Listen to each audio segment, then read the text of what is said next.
Hello everybody and welcome back to Biomolecules. So we have been discussing about the technique of PCR, polymerase chain reaction, and we have seen in the last lecture that how the process of DNA replication that happens in living cells can be modified in vitro in the laboratory and can be simplified by using only a handful of the ingredients rather than the whole lot of the enzymes.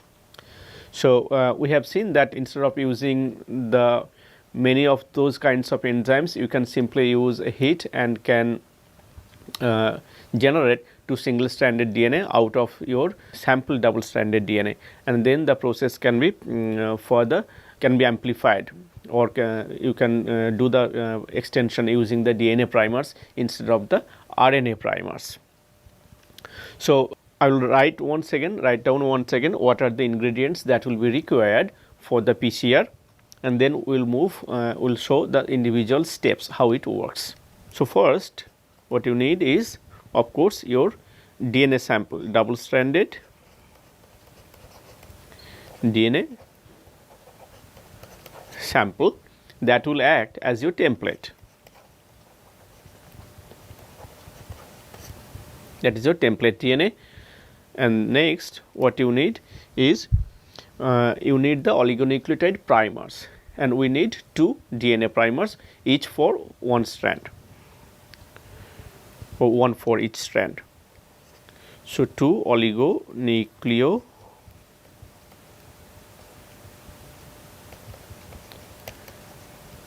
primers or DNA primers.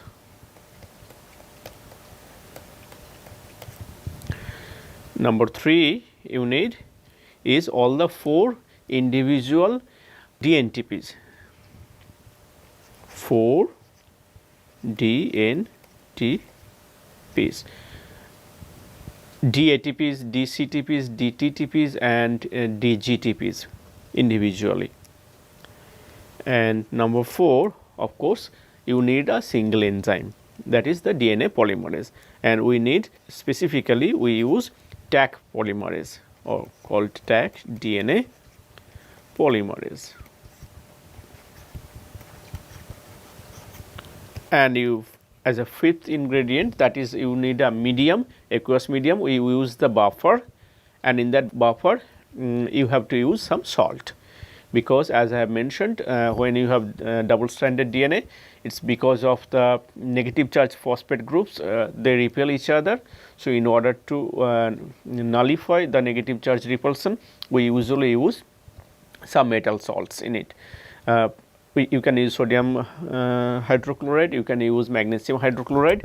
For this specific purpose, we usually use magnesium chloride, because you will see that the DNA polymerase, Taq polymerase, also requires or also uses magnesium 2 plus as its cofactor or for its function buffer. So, that is what all these ingredients you need, and all these stuffs are put in a small vial which is called the PCR vial, and that is kept in this machine. This is the machine, and then the machine is you can program the machine to do the individual steps. Okay. So, here it is. If you look at the structures, so you need the first one is the DNA template, which is the isolated DNA or your target DNA. Then you need all the individual DNTPs, deoxynucleotide triphosphates, that is the building block of DNA, which helps to make the entire DNA strand. 2 types of DNTPs are there, of course you know, purines and pyrimidines. These are of purine class. So, this is the triphosphate, 3-phosphate moieties. It can stay as protonated, or in buffer solution depending upon the pH it will stay as deprotonated also. So, this is adenine and this is deoxyguanosine triphosphate. Pyrimidines ones are the cytidine triphosphates, this is cytosine. So, this makes a cytidine, and this is the thymidine triphosphates. So, first 2, and second, third you need is the DNA polymerase. Now, this is the structure of a typical DNA Taq polymerase, typical Taq polymerase. So, DNA polymerase that catalyzes the synthesis of DNA during genomic DNA replication and repair. So, that is for the normal cells, cell replication. Now, Taq DNA polymerase that is used in the polymerase chain reaction, that is a thermostable DNA polymerase, as I have mentioned, because since we use the high temperature to break open the double stranded DNA, you need your DNA polymerase to function at higher temperature as well. So, that is where this particular polymerase was isolated from a thermostable bacterium, which is known as the thermophilic bacterium. Thermophilic bacterium are stable at higher temperature, or they actually prefer to function at higher temperature, and this particular type of bacteria have been isolated from hot springs because that has very high temperature actually. And so, this is the species Thermos aquaticus. So, aquatica means water, thermos is temperature. So, if you look at the name Taq came from actually there. So, T for the thermos and AQ for the aquaticus. So, that is why we call it this specific type of polymerases are known as Taq polymerase, Taq polymerase or Taq DNA polymerase. This is a typical structure, and you can see this is a double stranded DNA helix. The blue color is the double helical DNA, and it shows how the target DNA is bound to the polymerase, to the enzyme. So, this is a enzyme substrate co-crystal structure that demonstrates how the DNA is bound to the active site of the DNA polymerase. So, the fourth is oligonucleotide primer, as I have talked about. We no longer used RNA primers. Since we can synthesize oligonucleotides, we use the DNA primers. So, and these primers are actually short nucleic acid sequences. Typically for PCR, those primers are usually 15 to 20 bases long.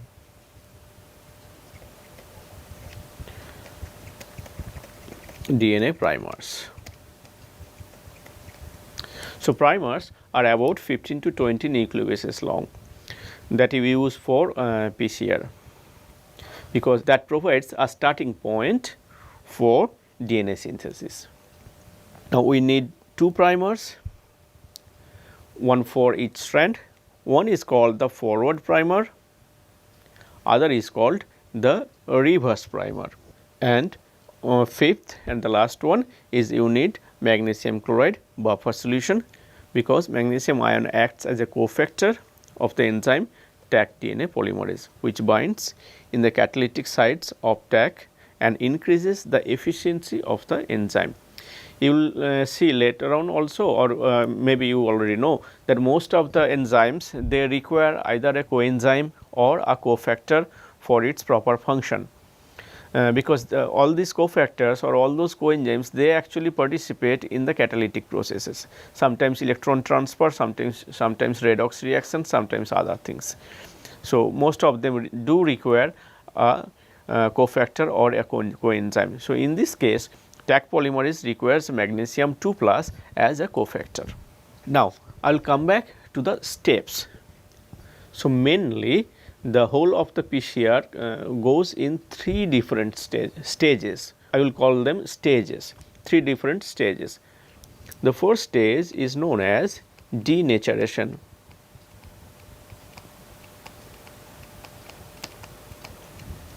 That is where your target double stranded DNA will be separated into two individual single stranded DNA, and obviously this requires a higher temperature, round about 95 degrees Celsius temperature we use for that.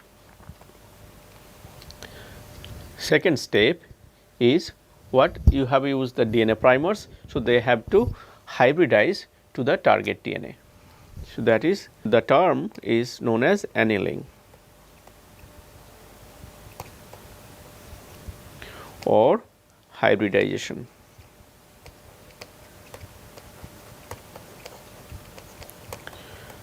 hybridization of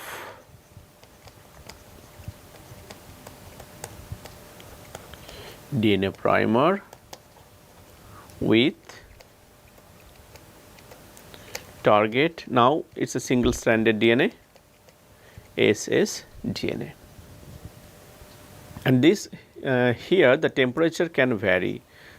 Typically you can use 54 degrees Celsius to maybe 60 degree Celsius temperature.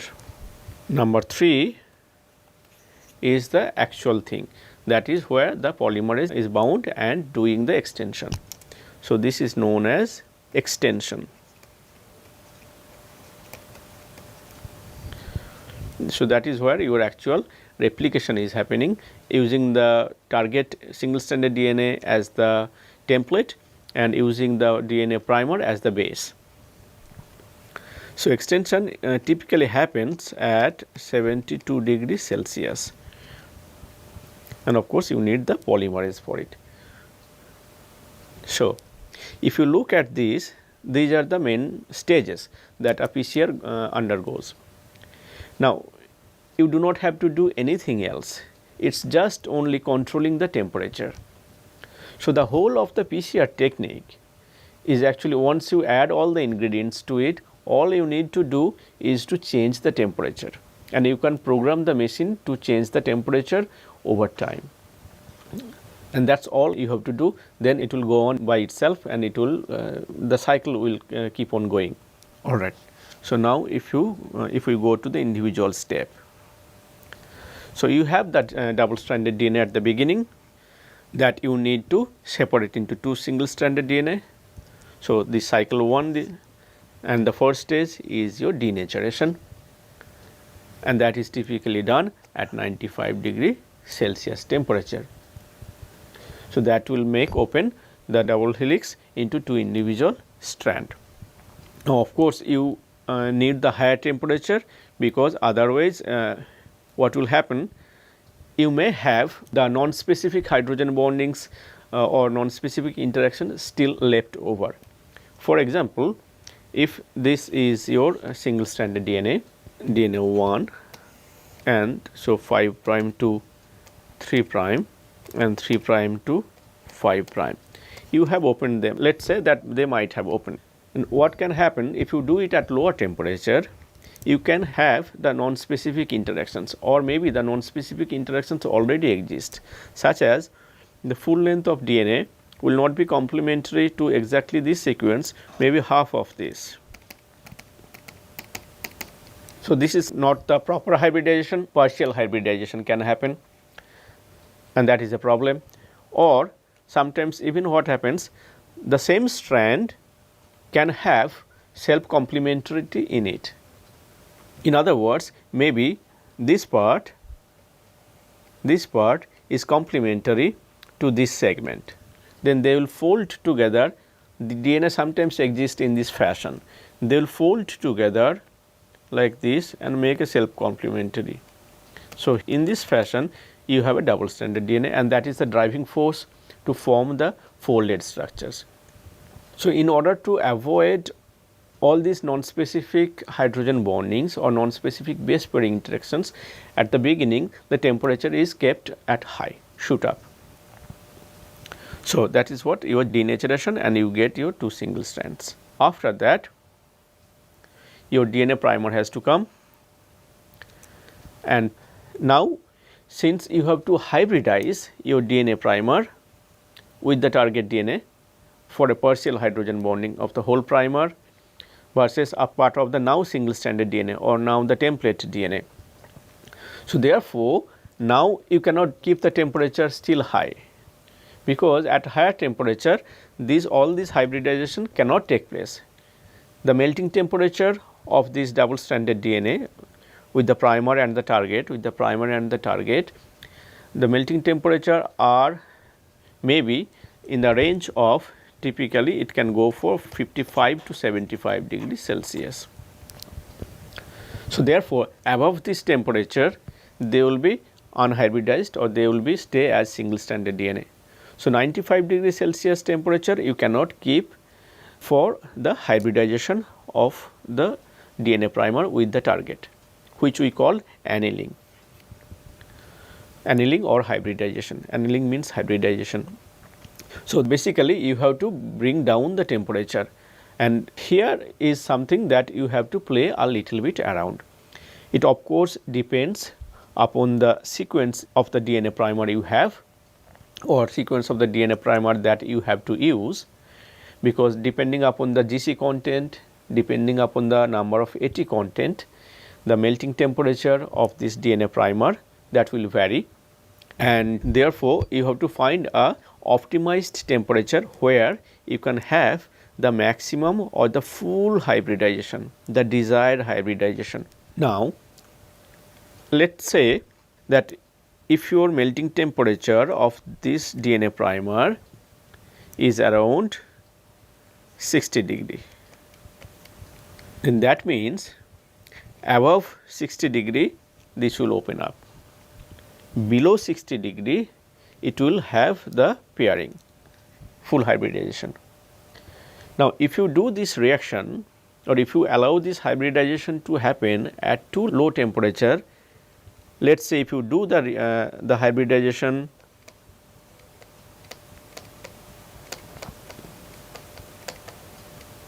at 30 degrees Celsius, then what will happen? You will get your hybridization, of course in this temperature it should happen, but at the same time there could be other hybridizations which are partial hybridizations. For example, as I have just shown in the earlier case, with the full target DNA, your whole of the primer may not hybridize, half of this primer may hybridize, and that melting temperature may be above 30. So, at 30 degrees Celsius temperature, this hybridization is fully stable and it will stay in solution, but that will create problem for your extension. What your desire is to get the whole of the primer perfectly hybridized. So, to avoid all these non-specific interactions, again you have to play around with what should be your optimized annealing temperature. In this case, we are keeping it at 60 degree, just for a generalized thing. It can vary, as I have mentioned, it can vary from maybe 54 degree to 62 degree, 63 degree, something like that, depending upon your sequence of the DNA primer. So, 95 degree back to lower temperature to get a good hybridization. And now comes your Taq polymerase. This they will come, they will bind here and here. So, your second step was done. Now, we are on the third stage, that is the Taq polymerase is coming there. So, we have to again change the temperature, that I will show you again. So, these are the DNTPs that are floating around in the solution. So, once the Taq polymerase is bound, the DNTPs would be picked up suitably, seeing what is there in the opposite strand, and then you will have the extension in this direction, and here the extension in this direction, and this stage is called the extension stage, and that is done at 72 degrees Celsius temperature. So, annealing at 60 degree for the extension or for the synthesis of the new strand, temperature has to be 72 degree, elevated again from 60 degree to 72 degree. The reason is Taq polymerase, as you know, they are thermostable polymerases, and in fact they function at higher temperature. So, 72 degree temperature is the optimum temperature where the Taq polymerase, activity of Taq polymerase is best.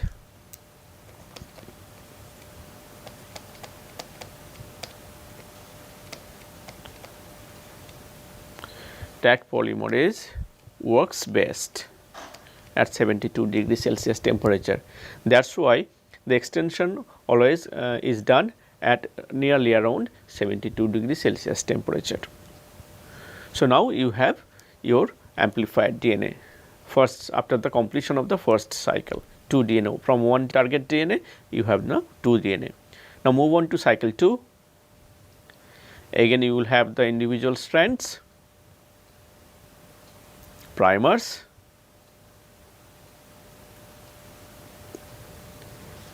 change the temperature, bring in polymerase, all the DNTPs would be picked up and the new strands would be synthesized. Again the temperature would be changed to 72. So 4 copies of target DNA now. Cycle 3 you will have 8 copies. 8 copies of your DNA will be there. So that is actually the steps or the stages involved in the PCR. Now if you look at the time frame, how long time it will take for the individual step. The first step or the denaturation step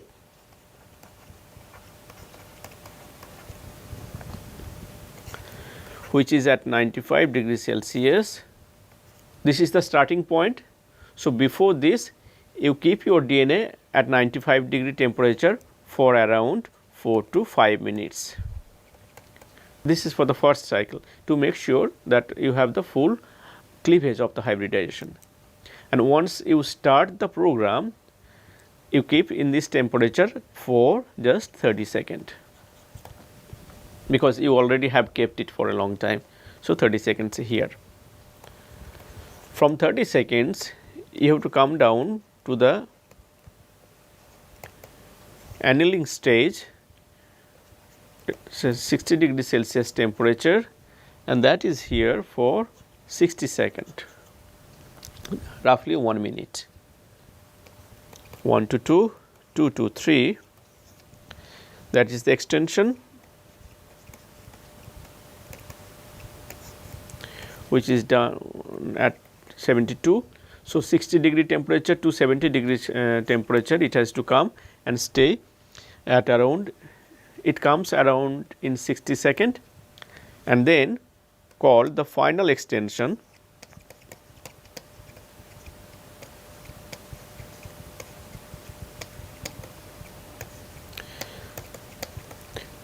So here to here this jump takes around 60 seconds, and you keep on the extension for around 5 minutes, 4 to 5 minutes again.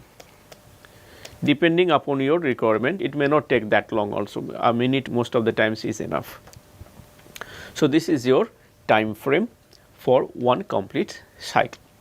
So if you run it again for couple of hours, you will have quite a good number of cycles, and you can have a concentrated DNA from the target. Okay, so this is all about the basics of PCR. So when you are doing the PCR, of course it is happening inside the PCR machine and your cycles are continuing, and after a certain number of cycle you can stop it, and you hope that your DNA sample has been amplified to a concentrated DNA or to more number of copies of DNA. Now the question is, how would you know that when your PCR is going on, how would you know that whether your PCR is actually working or not? I mean, whether you are getting your desired amplification or not. So if that is not happening, obviously you can see that there are DNA primers are there, all these things are there which may work non-specifically, polymerase may not work properly all the time, they might not have been properly hybridized, and most importantly, which I did not tell, is that when you have a DNA isolated from a organism and you do not know the sequence of the DNA at all, then what kind of primer are you going to use? So because you do not know the sequence, so you have to use all sorts of primers, 15 to 20, let us say 15 nucleobase long DNA primer with every possible combination you have to use there in the solution, and hope that the suitable one will be hybridized. So that makes sometimes a problem, of course, because you have too many primers inside. So using this method, there is no way of knowing until you complete your PCR technique, there is no way of knowing whether your PCR is actually working or not. So, there comes a little bit improvement, that is the modified version, which we called a real time PCR.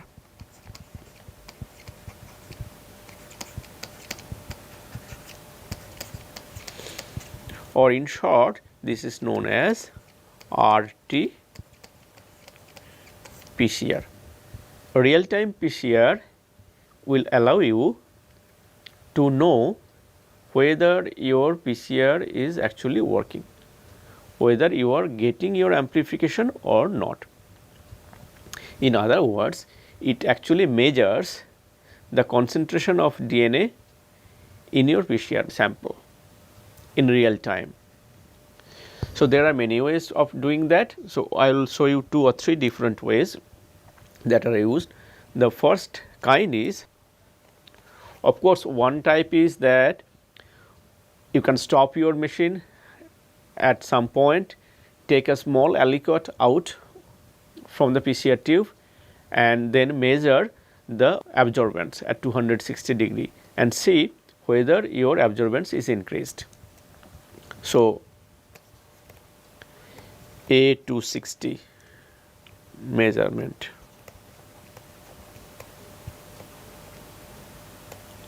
This is really not real time PCR, but this is one way of knowing if you are having your amplification or not.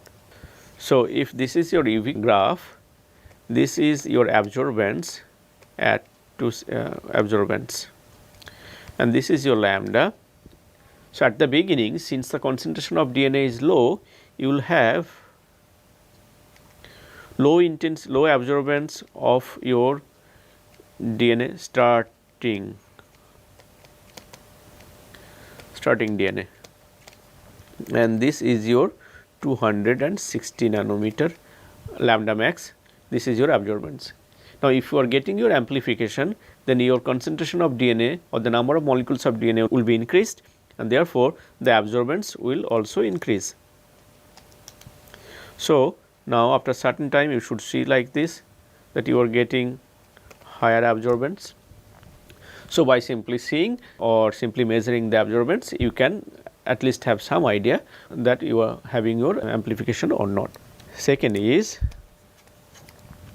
now the problem with the UV is, of course, you need a small amount of your sample, which is actually kind of important quantity for us, because we do not have much spare amount. This is a destructive process, you cannot most of the times you cannot put it back there, because you have to dilute the samples. So, it is kind of you do not have the fancy to afford or to lose even a small amount of sample from your PCR tube that will be required to measure the UV. Much better than UV is of course fluorescence, because fluorescents have they are highly sensitive compared to the 1000 times more sensitive than the UV. So, if you measure the fluorescence, then your amount of material that will be needed will be really small, and you do not really lose much. So, that is what is one technique. You use a fluorescence technique to measure whether you are getting increase of signal. But DNA does not fluoresce, DNA is non-fluorescent molecule. So, you have to make it fluoresce. How? Now, there are molecules actually. One is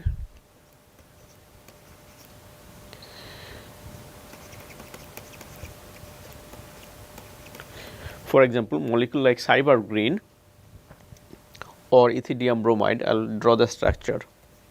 This is cyber green.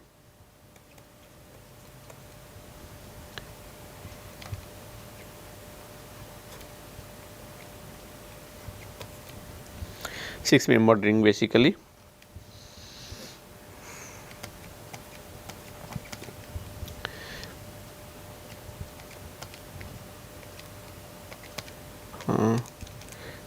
This and this. Another nitrogen.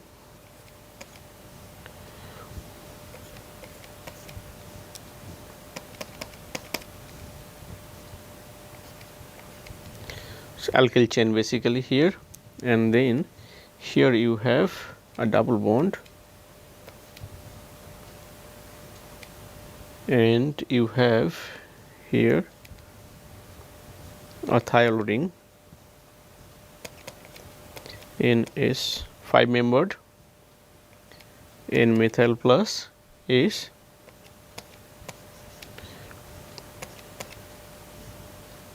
you can find the structure of this is double bond here. This is structure of cybergreen also, and it will be this here a double bond there. So this is roughly a structure of the cybergreen, or there is another one called ethidium bromide.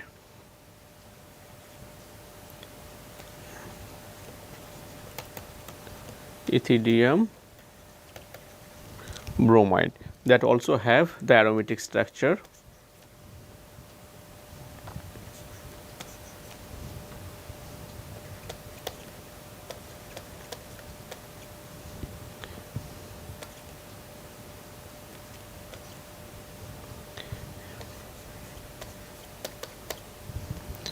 And this is a fused ring.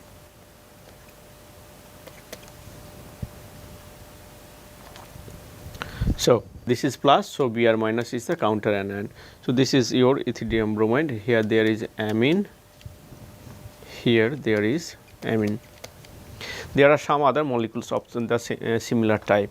So these molecules, if you see, they are highly aromatic in nature and they are flat structures, hydrophobic to some extent. So their long groups are there.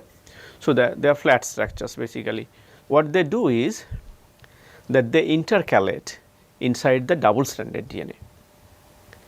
So these molecules are not fluorescent at the beginning, or some of them are fluorescent but shows fluorescence at one wavelength. But once you put it inside a DNA, and if that DNA is double stranded DNA, so these molecules get inside the double stranded DNA. If this is your double stranded DNA, so these molecules will get into it and form pi stacking interaction. So they are intercalator, we call them intercalator, or double stranded DNA intercalator. So they will invade into the double helix, and once they invade into the double helix, their orientations are changed, and they will start fluorescing, or they will also shift the wavelength of fluorescence, or emission spectra will be shifted. So by seeing the fluorescence, if initially if you do not see any fluorescence, and when you add that compound into the double stranded DNA, you will start seeing the signal is coming up. So therefore, a small amount of DNA, double stranded DNA present, will generate quite a good amount of, or quite a good readable signal of the fluorescence. So as you move on in your PCR, the number of double stranded DNA is increased every cycle if it is working, and therefore if you add this compound there, or if you keep that compound inside it itself and measure the online fluorescence time to time, it will show you the increment of fluorescence. So that is a good way to know whether you have more number of double stranded DNA that are generated in the solution. So that is another technique, and that is what is most often used. Other one is used a little bit advanced techniques, that is the idea is to find a complementary sequence. This I will talk later also. So this kind of DNA, hairpin shaped DNA, they have self complementary at the tail towards the end, that forces the molecule to form a hairpin structure or a loop and stem structure. This is the loop part, this is also the DNA sequence, but present as a single strand, and this part is self complementary. So this presents as a double strand, and this is known as stem. Now if you have a fluorescence tag here,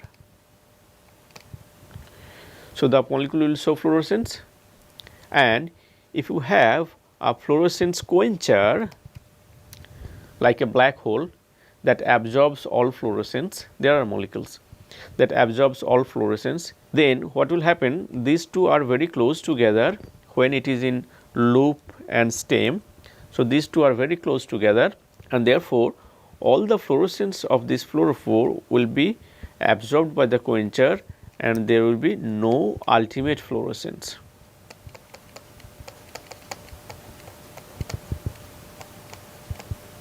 No fluorescence when the molecule exists in this form. Now, if you add a complementary sequence which is complementary to the loop, then what will happen? This and this will hybridize together, and that will force open this stem. So, what we will get is something like this. So, this is your this DNA, this is the loop sequence, they will hybridize, and that will force open the stem part. So, here is your fluorescence now, and here is your quencher now, and they are now far apart. Fluorescence and quencher are far apart, so they cannot quench the fluorescence. So, now if you excite lambda excitation, you can see your fluorescence coming up, signal will come up. So, if this is your single stranded DNA that has been amplified more and more, if that quantity is high, so the increase of fluorescence here will also tell you that you are having your amplification. So, these are few ways to know or to read the progress of the PCR amplification online. So, that is more or less of the PCR. Now, we can do some numericals. How can you calculate or what are the ways if you can know the number of increments that are happening in the PCR. So, question number 1, if you have initially, if you started with 500 molecules of your target double stranded DNA, and if you do, let us say 20 cycles of PCR, then how many number of molecules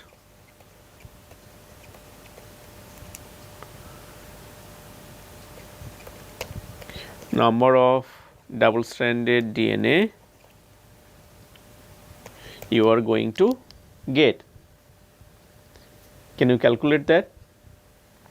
Can you find out a formula how to calculate if there are number of PCR cycles? So, there is a formula that you can find out actually, general formula.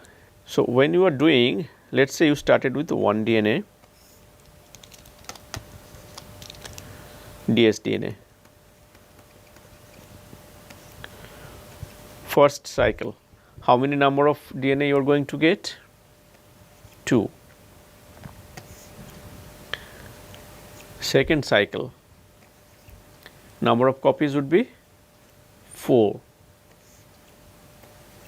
Cycle 3, number of copies 8. Cycle 4, number of copies would be 16. Now, can you find out or can you elucidate a general formula to find out what will be the number of molecules after the nth cycle or n number of cycle? So, if you look here, first cycle you have 2, this basically means 2 to the power 1. Second cycle you have 4, that means 2 to the power 2. Third cycle you have 8, is 2 to the power 3 number of cycle. Here 2 to the power 4 number of cycle. So, the number of double stranded DNA after maybe n cycles would be equal to 2 to the power n. That is the general formula. Now, using that, can you calculate how many number of double stranded DNA you will ultimately get. So, this will be, of course, now it is very easy, 500 multiplied by 2 to the power, you have used 20 number of cycles, 20, right. That is equal to, look at the power of the machine, look at the power of this technique. 2 to the power 20 is equals to 1048576. So, which means if you have started with one DNA, after the 20th cycle you will have this many number of DNA, 1, 2, 3, 4, 5, 6, 7 digit. It's a huge powerful technique, it's a brilliant technique. So, nevertheless, so this will be the number of molecules. So, it is roughly equals 5 into 10 to the power 8 molecules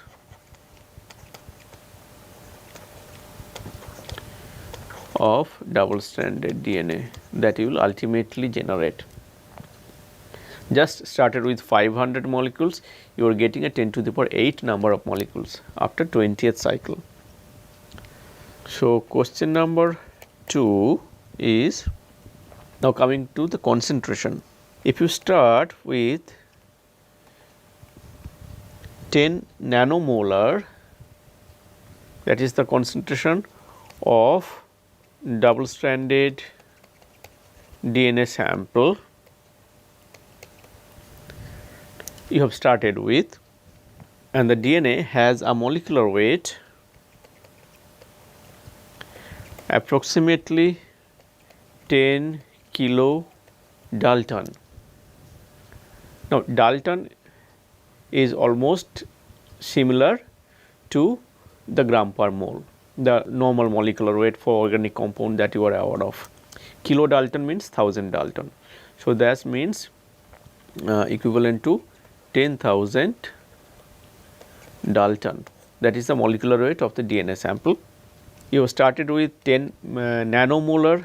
Nanomolar basically means 10 to the power minus 9 molar, and if you do 10 cycles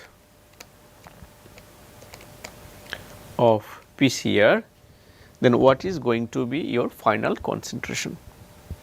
Again very easy, of course simple. So, you started with 10 millimolar. I am just giving you the simplified examples. You can carry on with number of problems. You can even formulate your own problems into 2 to the power 10. That would be your final concentration.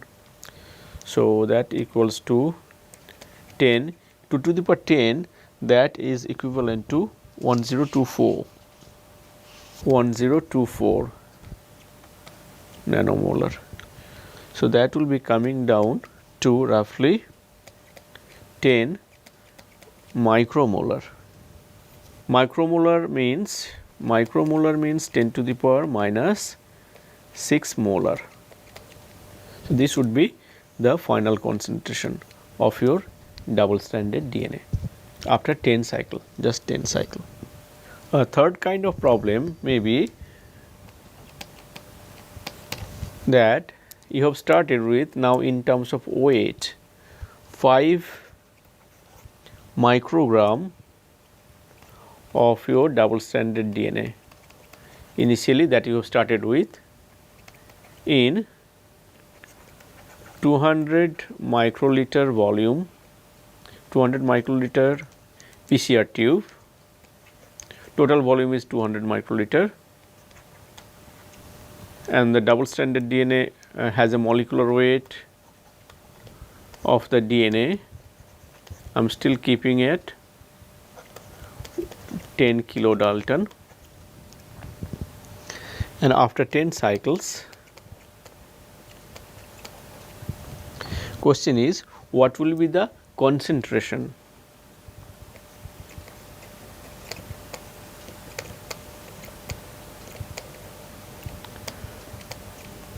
Not the weight anymore, the concentration. concentration of dsDNA after 10 cycle. How do you calculate that? So, in order to do that, of course, you have to start with the 5 microgram is equivalent to how many moles or how many micromoles. So, you know, N equals W by M, your basic equation. So, this is number of moles, this is the weight of the compound that you have taken, M is the molecular weight. So, 5 microgram divided by 10,000 Dalton, or you can think of it's equal to gram per mole. So, this will be your N, that means in terms of your micromole it will come up.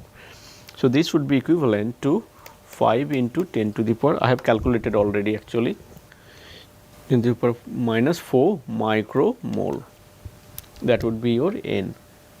Now, it becomes easy.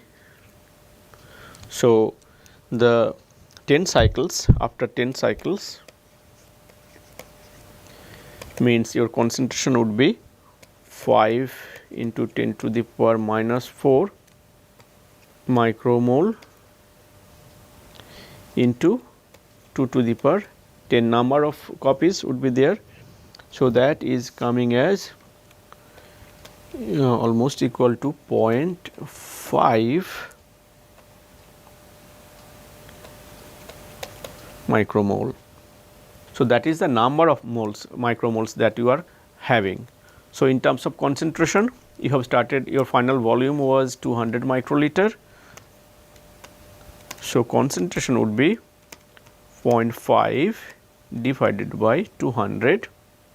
So, this is micromole, this is microliter.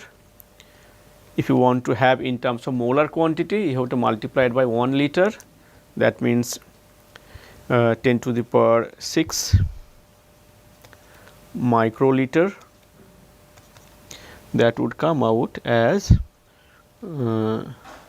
so liter will be cancelled. So, it will, you will have micromole, basically you will have 2500 micromolar. I hope I have done it correct. Yeah, microliter will cancel. 2500 micromolar would be the final concentrations, or this is equivalent to your 2.5 millimolar. So, that is how you can make a lot of combinations. I will just write another question which I will solve in the next class, that let us say you have started with absorbance A 260 at the beginning, and then after 10 cycles whatever number of copies you have got, that has showed the final absorbance at 260 nanometer as 2 was the OD, or the absorbance at 260 nanometer after the 10 cycles. Now, the question is what is A1? So, this is A1, if this is your A2, then how can you calculate A1?